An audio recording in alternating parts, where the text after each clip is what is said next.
let's look at some critiques. So in this video, I'm going to answer 3 pretty common beginner questions. Then I'm going to show some ways you can correct them. Critique number 1. We have a somewhat dynamic pose here. The artist asks, first sketch using reference, any advice? Then he also asks, should I start with details? The short answer is no. Details should be left for the end of the piece because it makes it harder to make changes when you make a mistake.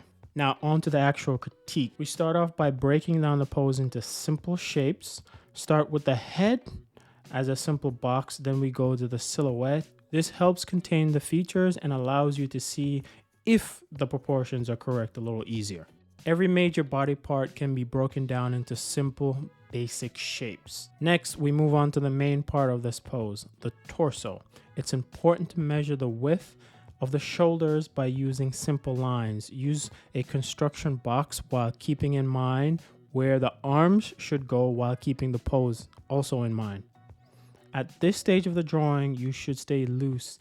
Keep your grip just tight enough to have control of the pencil, but don't have a death grip.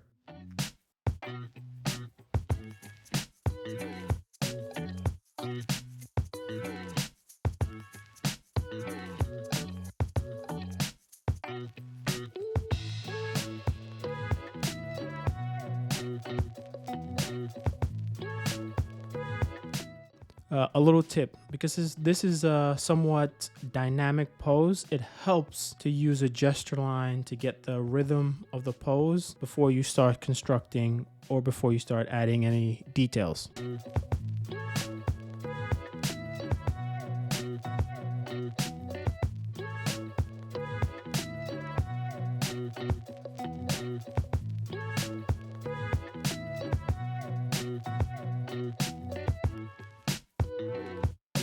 On to critique number 2. This is the most challenging of the bunch, but also one of the most important. The biggest issue here is just out of place anatomy. You should use references when possible, especially when you're drawing a more complex pose. Let's break down the major issues. First is proportion. The head is too small and the neck is too long. So whenever you come across a pose that's complicated, the first thing you should do is break it down into simple chunks. So here, I'm making some corrections to the anatomy. Note that I'm using simple straight lines. This is because straight lines follow the simplify rule that I use when I'm drawing. Straight lines are simpler.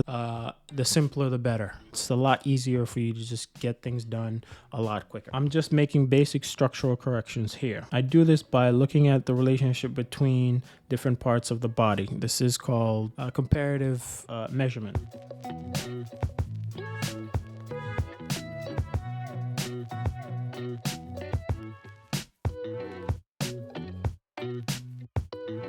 Now to the main anatomical mistakes. I'm going to focus on the subject's left arm because it's the biggest pain point, the area with the most to correct. In the drawing, the arm is raised in an awkward and impossible way. It just doesn't look right. But why doesn't it look right? First, we need to understand that the arm is attached to the shoulder like a socket. We can think of the socket as a ball attached to a cylinder. Once we understand this, then it's easier to see how the arm moves and corrects the mistake. We can see how the arm would move up and down like we would if picking something up or putting something down. The biggest issue with this part of the drawing is that it doesn't look right because that's not how the arm moves. It's unnatural. Once I have the shape of the head, I use those measurements to draw the neck and so on. Using the body to measure the next part of the body will help you keep portions accurate without having to be exact.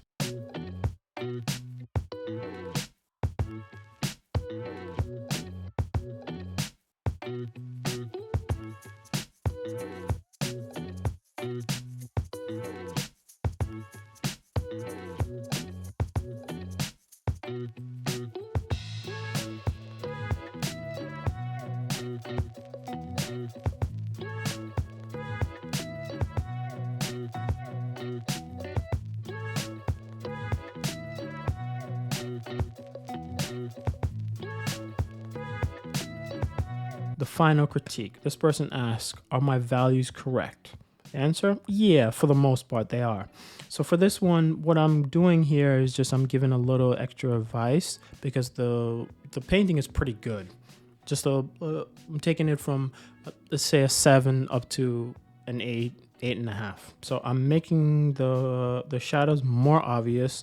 I'm darkening the cast shadows and brightening the highlight. But other than that, there's not much else to change. Here's a little tip as well. Highlights should be the lightest lights on the image because they're the closest to the light source and are usually higher than the surrounding form.